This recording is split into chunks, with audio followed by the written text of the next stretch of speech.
Hi. Hi, I think I'm live everywhere now. I'm Tracy Poisner, if you don't know me. Um, I am the founder of Spacetime Alchemy, a place where I teach a system that I've created called Bach Flower Alchemy, which is a blend, a combination of archetypal psychology, energetic medicine, and applied kinesiology, which is muscle testing, to create a single seamless system for accelerating personal evolution, which is something that many of us are deeply interested in, um, becoming all that you can be.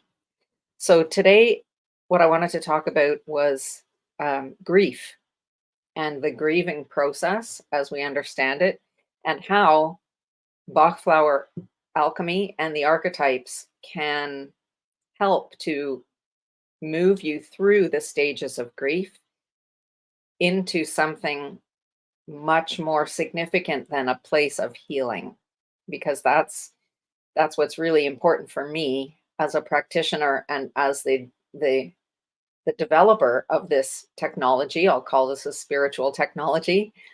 um, this is um, a much more um, interesting system for me when it can go beyond healing and into the realm of activation, as I would call it.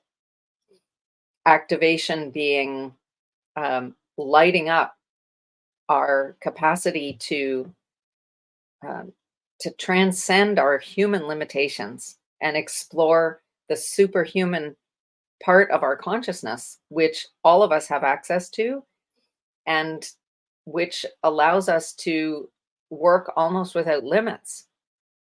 And I find that, like, incredibly juicy personally. So that's what I want to be spending my time doing. So, the model of grief that I'm going to talk about today is the one that comes from Elizabeth Kübler-Ross, which is certainly 50, 60 years old now. I'm sorry I didn't take the time that her book about grief was written, but she really defined the process of grief in a way that had not been done before. And she identified 5 stages of grief, which are called denial, anger, bargaining, depression, and acceptance. So we're gonna look at all of those, and in particular, how they fit incredibly nicely with these archetypes of consciousness. So I'm gonna just share my screen here. Hopefully this is gonna work smoothly. Look at that, it did it. All right, so we're not, just a minute, maybe I have to adjust my, okay, maybe now that's gonna go better. There we go. Um, so this is a very basic chart. This is, keynotes of these 4 archetypes of consciousness, or the 4 channels of consciousness. So there are 4 channels and 4 realms or levels of consciousness. The channels are initiation, individuation, foundation, and transformation. That would correspond to soul, spirit, body, and mind. I'm going very fast through this because I'm imagining that many of you who are watching have heard me talk about this already. If you would like more information about that, the fastest place to go is on Facebook to the Bach Flower Alchemy group, but I'll be telling you later where you can get access to much more of this information. So we have these 4 channels, and there are also 4 levels or realms. From the unconscious level, where we really spend a great deal of our time by virtue of the fact that our unconscious mind is taking up so much of our mental capacity. About 95% of our mental activity is unconscious, just meaning that we're unaware of it. And then we have consciousness, which is where we're really seeing reality as it really is, and not through the filter of our unconscious illusions. And beyond that, we have the superhuman realm. We would call it the genius realm, and that's also known as the dark consciousness realm. And there is a realm above that, which is the wild consciousness realm. And I'm not going to get too much into that. Just to know that it's there is enough for today. So, just in terms of how we can understand the five stages of grief, and first of all, I want to say that there are four shadow stages because denial, anger, bargaining, and depression are all rooted in this unconscious shadow realm. And the level of acceptance of grief belongs outside of shadow to power, because that is really, the world of acceptance means that we're seeing things as they really are and not as we want them to be, which is a hallmark of grief, right? Grief is a indescribable longing for something that we can't have. And it's the straining of your whole system to regain something that's gone, and the conflict that you have in your spirit and very profoundly in your body when that's going on. So the denial phase, which is her first phase, and I want to be clear about this, that I believe even Elizabeth Kübler-Ross would agree, that these phases of grief are not interchangeable, but they don't necessarily, everybody starts with denial and moves to anger and then to depression, right? Everybody has their own way of processing, but that we move through these various phases on our way to healing. So denial corresponds to the saboteur realm. I don't know if you can see my cursor moving. No, probably not. It doesn't matter. Um, the Oh, I could do it this way and be all right. Now you can probably see it. So the saboteur magician channel of consciousness corresponds to the mind and to everything about logic and evidence and justifying, okay, and also time, meaning whatever was in the past, like whatever we're grieving is by definition in the past. So this mind channel is very active in the denial phase. So the saboteur shadow archetype is the one that would put their head in the sand. This kind of denial attitude, where denial means that um, you're dealing with facts and evidence and credibility and logic and justifying all those things. That's what you're denying, the reality. Okay. The saboteur is very much about the past and the future because it's about time. So the saboteur would be, for instance, locked in the past. This is the image of someone who is only um, looking at old pictures and staying, keeping their mind stuck in a past time. Let's say when their beloved person was still with them, or when your relationship was still intact, whatever it might be that you're grieving. Okay. You might also be grieving the loss of a future opportunity that you were counting on. So again, that would be investing a great deal of yourself in some kind of future dream you have that you have to release because it doesn't match the reality of what can happen. So when we're talking about a lot of past and future activity of our mind, that is the realm of the saboteur. The other thing that the saboteur does is numb out. So, like, to become numb, to become mentally numb, to spend a lot of time sleeping, for instance, to be numbing out with drugs or alcohol or um, hours and hours of Netflix or whatever, might be something that you would do as a numbing exercise and escape. Okay, so escape is also this, like, mental escape would be the purview of the saboteur. And again, because um, we're talking about things that are essentially a mental distortion, right? Where grief is impacting your ability to think clearly, or even for your mind to perform its functions with any kind of clarity. So um,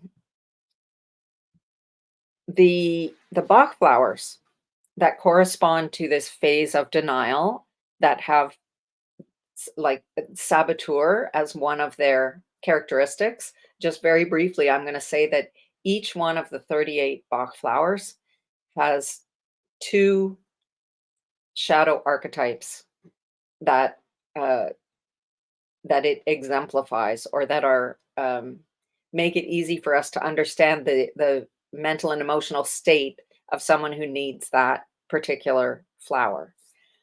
So the first one would be agrimony, the very first flower alphabetically, because agrimony is kind of the poster child for denial. They deny how they're really feeling and express something quite different. So that's where you hold your feelings inside and you say, "No, no, I'm okay. Totally. And no, really, I'm fine. It's not so bad." And you smile on the outside, no matter how you're feeling on the inside. So that's agrimony. Clematis is the remedy for, like, daydreaming, for thinking about the future instead of the present, right? So for not being able to really be grounded in the present moment, but just to let your mind go off in fantasy about other things. Honeysuckle is sort of the reverse of clematis, in the sense that honeysuckle is obsessed with the past. The honeysuckle person is the one who um, has not, um, has not changed anything about the room of their child or their spouse since they passed away for 20 years, let's say, right? Honeysuckle is the person who is continuing um, to think about old things from the time that you were happy. It's generally honeysuckle is um, not about bad things in the past, but about clinging to fond memories of the past. So as if they were still present. That's the idea, eh? Like bringing the old um, memories into the present moment with you. Star of Bethlehem, which is probably the number one remedy for any kind of emotionally traumatic experience, like the kind of loss that would be generating grief. Star of Bethlehem is the go-to remedy for that. But um, because Star of Bethlehem is very much about numbness, about mental and emotional numbness. So it could be fainting, it could be even a coma. It could be just, becoming non-responsive, where you're in kind of a shock and everything outside, like if you've had that kind of shock where you can't even really hear anything or see anything, everything gets dim or sparkly, right? That's a Star of Bethlehem state. And walnut is another saboteur remedy that is about letting go and moving into a new phase. So sort of um, the opposite of honeysuckle, but in the sense that walnut would be letting go of painful things from the past. Okay, so as you can see on the chart, um, the saboteur and magician are part of this same channel, mind channel of transformation. So the magician is what we refer to as the power archetype here. And the magician level of consciousness is very aware of what's going on, aware of the present moment. And the magician has faith that the saboteur does not. The saboteur is mired in doubt. The magician knows how to work with faith, and also with the idea that you don't have to see it to believe it. You don't have to see what's coming next to have faith in the next moment, if that makes any sense. Okay? So the anger phase, anger is very much about the child shadow. Um, it, the anger that one feels in grief is a kind of impotent anger. It's not like the anger can do something. When sometimes when you feel angry about something, it's a good motivational fuel that helps you have the energy or the courage to do something that you need to do to change a situation. But with grief, where we're talking about grieving or mourning a loss, there is no way for your anger to effectively change the situation for you. So your anger is impotent. You cannot change your reality with it. Okay. So the child archetype is saying, I just want what I want. And they're having the anger is kind of like a tantrum against the universe or against God, right? And the remedies that speak to, oh, hello, Scout. The remedies that speak to that kind of anger are holly. So, holly is a great remedy for anger, rage, um, all those kind of negative, um, violent negative emotions are covered by holly. Willow is a remedy that has a lot of resentment and the idea of unfairness, of how unfair it is, that the anger is driven by this tremendous feeling of how not fair it is that I should be having to endure this loss, or that this bad event should have happened, or that this relationship should be ending, or that someone that I love should have died. It's a kind of cosmically unfair situation. That's that's the child's energy of that. Okay. Rock water is an interesting remedy that is also for the child, but it's where this anger is turned inwards towards yourself and can become self punishment. So, rock water is a remedy that has a very, very sort of severe approach to life, in terms of allowing yourself to have any joy or comfort, or just to enjoy life. There are strict boundaries around what you allow yourself. So it's like turning all of that anger inward and punishing yourself in a way. And if you look above the child on the chart, you see that the sovereign is the power archetype that alchemizes the child energy, as we would say. And the sovereign understands that fairness is not a real thing. Fairness is a concept that the children, actual children, have, and that the child shadow is holding on to. But there is no real fairness. There is only truth. Fairness is always going to be a kind of sliding scale, and that's what the child does. The child compares things with each other. So this is where you can say it's not fair that this should have happened to me. But of course, you could find 1,000 examples of where there were other people have experienced probably much greater loss than you have, but you're not interested in hearing about that, and certainly it doesn't make it any better to know that the unfairness is being applied fairly, and that grief is a universal human experience, maybe the most universal one.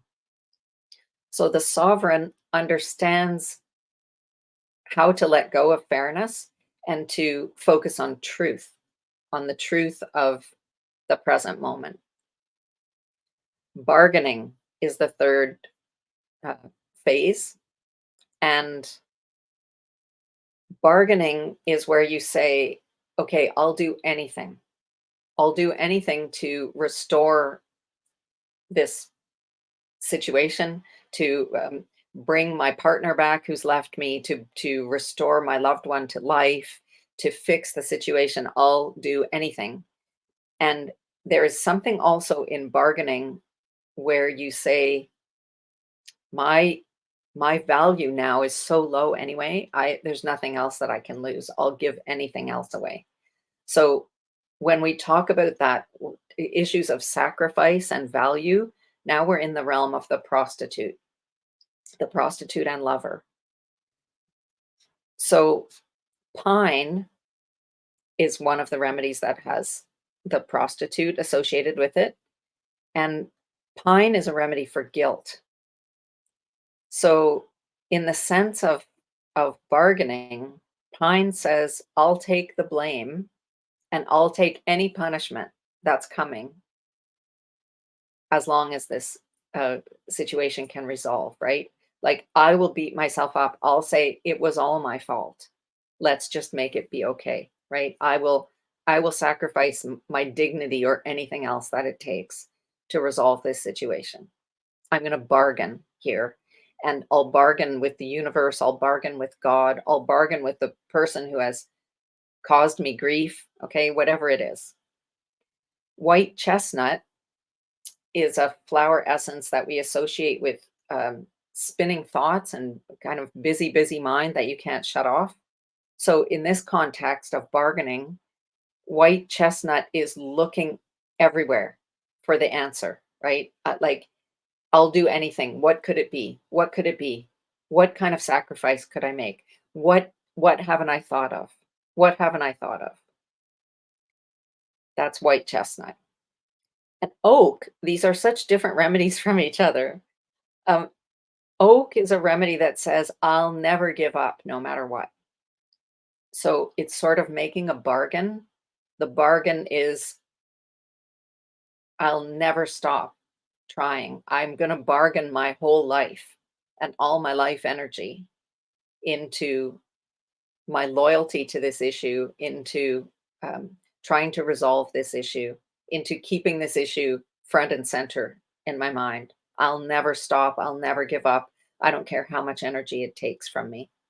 That's oak. So the power archetype that corresponds to the prostitute is the lover. And the lover is concerned with all those same issues, with self-worth, with expression, with sacrifice, standards, appreciation. And the lover values and appreciates you more than anything. That's the thing. When you're in your lover archetypal energy, you value yourself more than anything else. And that's correct, actually. So in this case, the lover values you and your life more than whatever it is that you lost.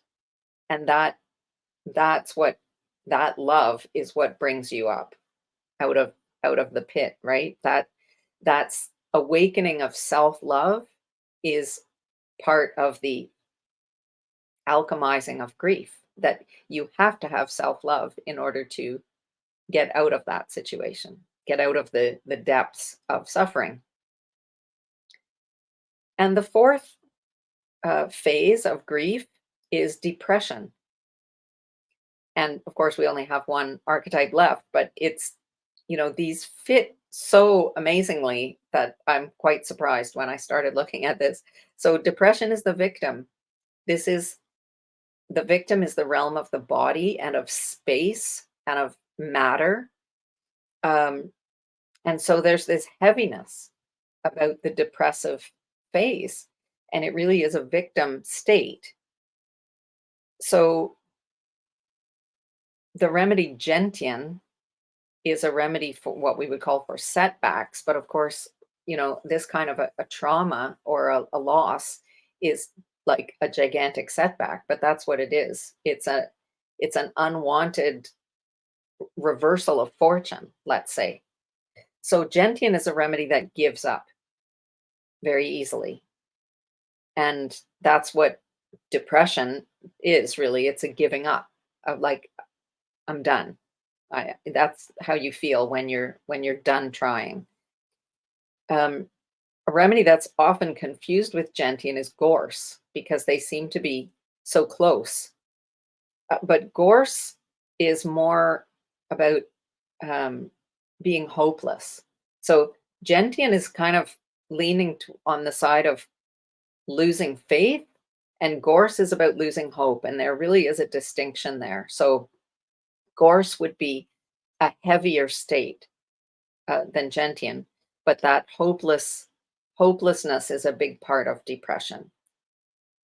Mustard is a remedy for a depressive state, and in the case of trying to distinguish these depressive remedies from each other, mustard is sort of the hallmark of withdrawal, withdrawing inwards into yourself, and not being able to accept any input, not being able to see anything good around you.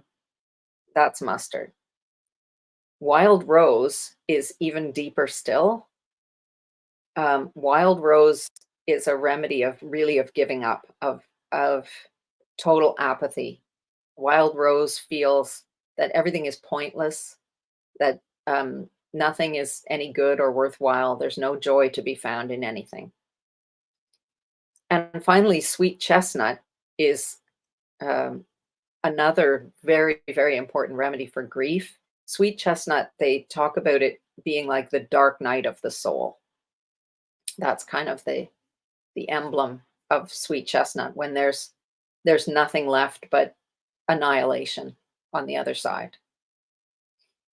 So hopefully you get a sense of how these phases or stages of grief line up with the archetypes, and how, depending on where you are in your grieving process, you could apply different Bach flowers to help lift you out of it. It's not an easy thing to say, I'm grieving and I need something. It's like, it's too simple. I've just gone through, probably 15 remedies here, um, that all we could use a few, but we want to use them in the right way so that they work um, as quickly and as deeply as possible to move us through these phases, whether they come in this order or in a different order, or whether they, cycle around and come back to themselves. We want to move through so that we're not endlessly cycling through phases of grief that keep coming back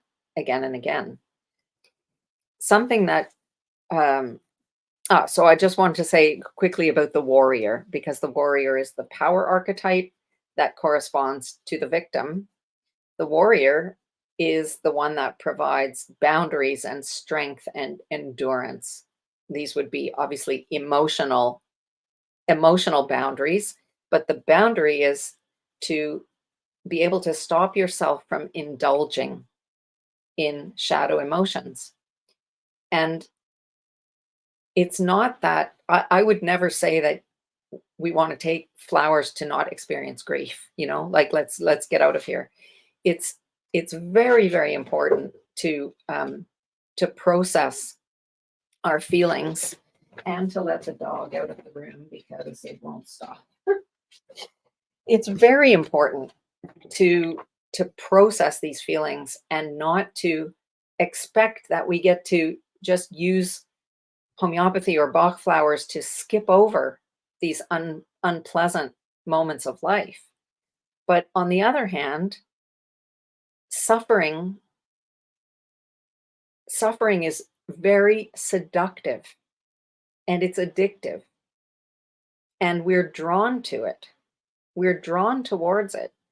And there is a line between um, what we have to experience in order to have a full expression of our humanity, and what becomes a habit pattern of our body that craves certain chemical sensations that we produce. So, like, the chemicals associated with suffering and with grief become addictive, so that we look for reasons to generate them again, right?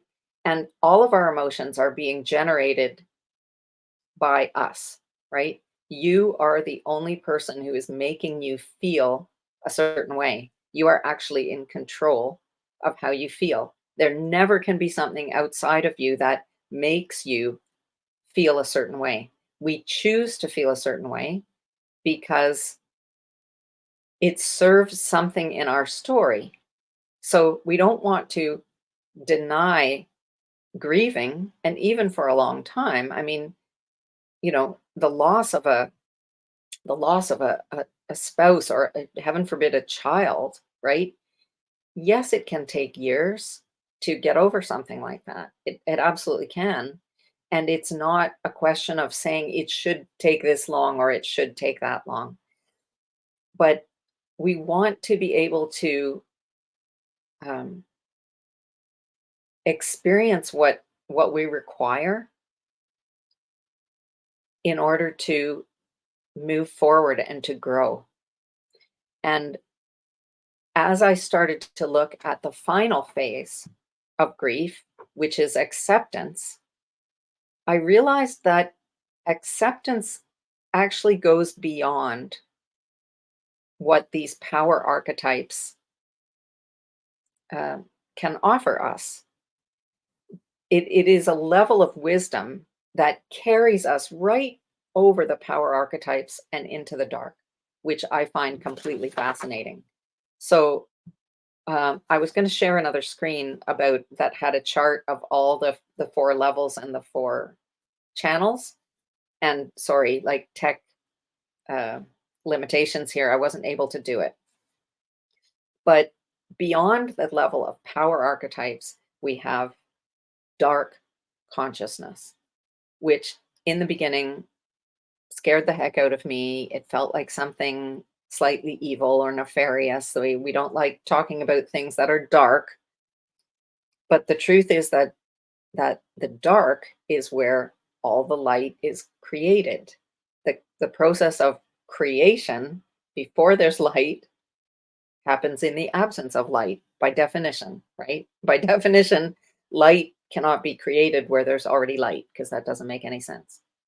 So the dark is a kind of infinite field of potential. It's a kind of pregnant void that has everything and nothing in it all at once. And the dark archetypes allow us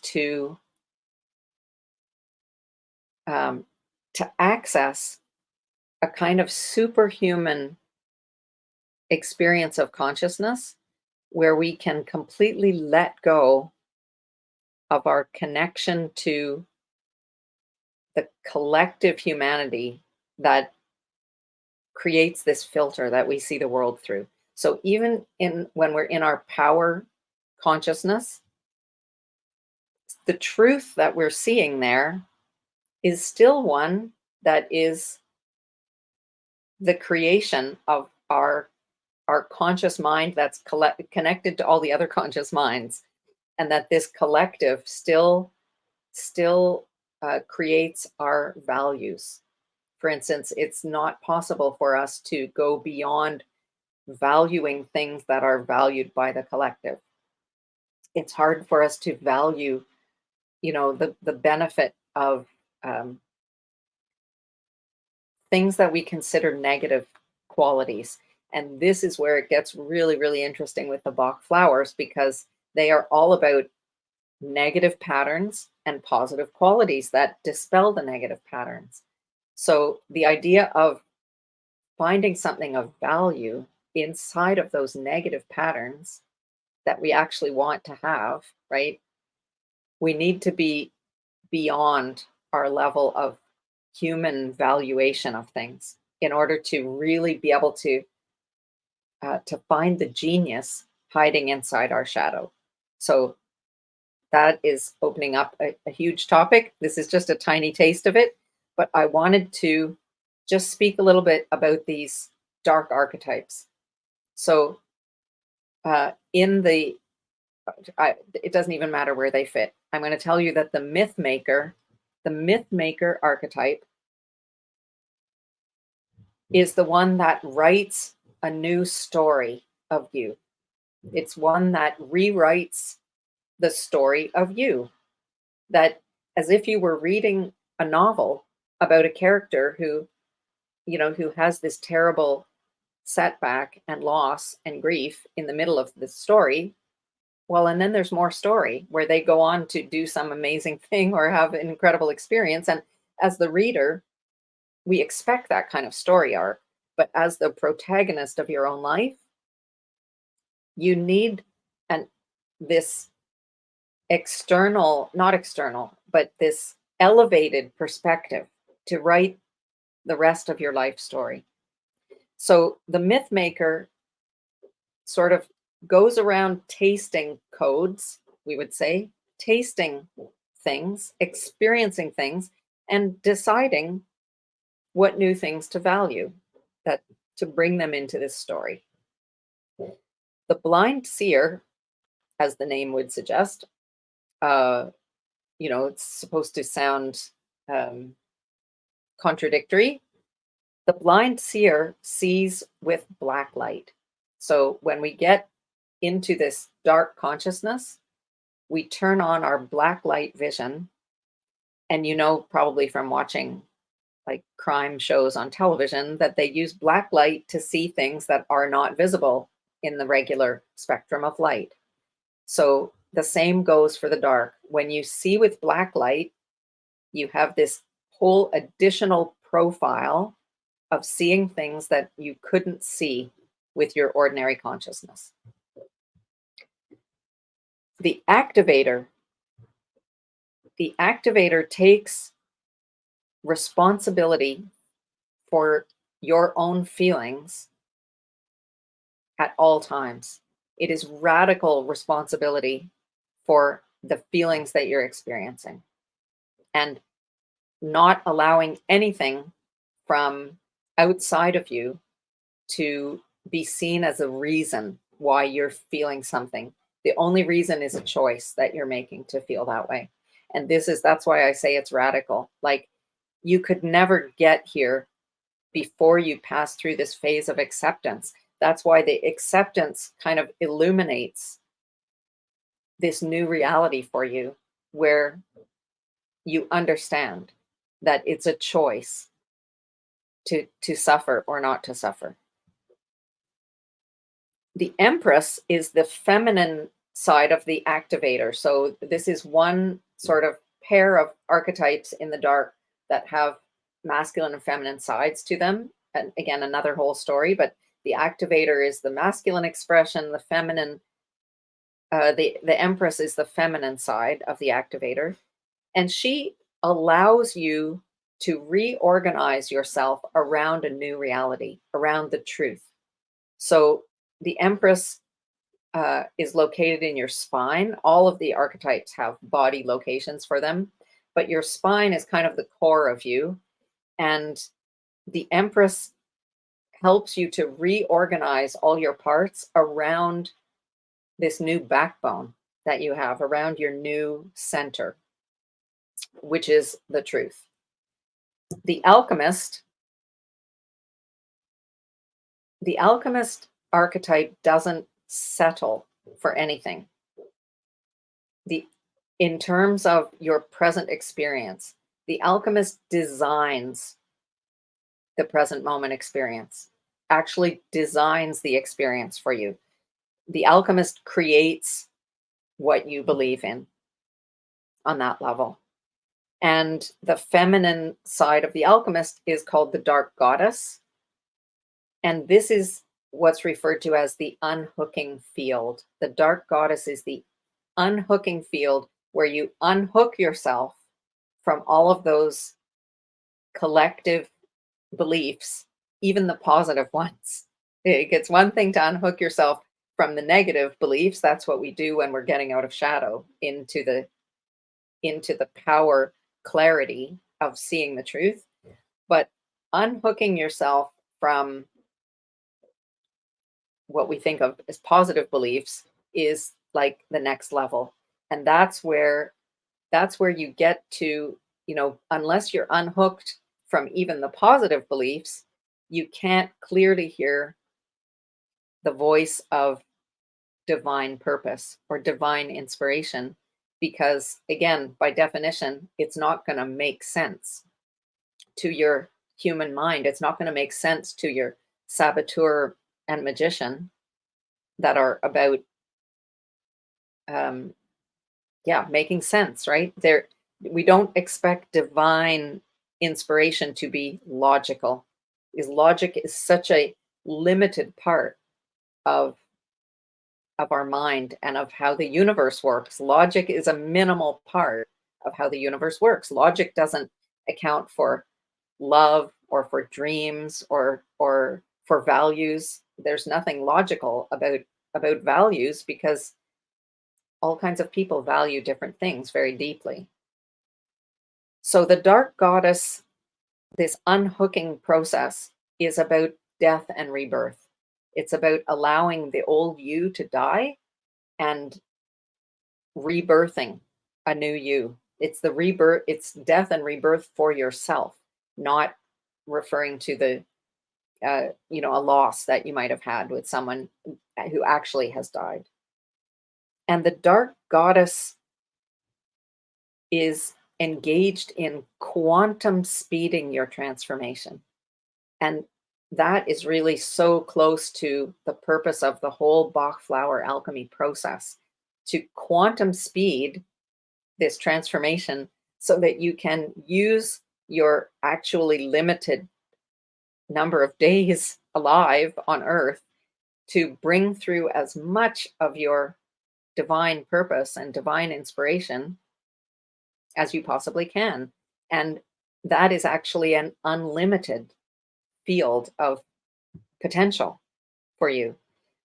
And we want to use our limited timeline on earth to achieve as unlimited possibilities as we can in this world of unlimited potential.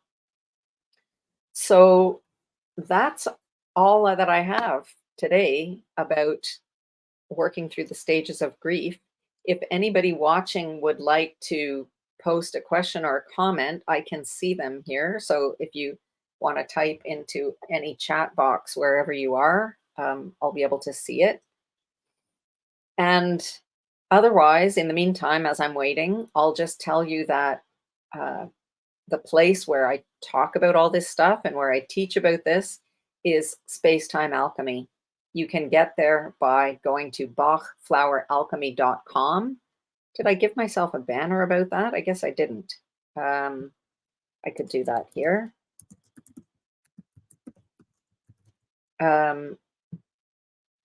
And it sometimes seems to work and it sometimes doesn't in a magical way. So if you're trying to access Space-Time Alchemy through this URL and you can't get there, please just reach out to me wherever you found me, however you're watching on any of these platforms, and I'll be happy to let you in.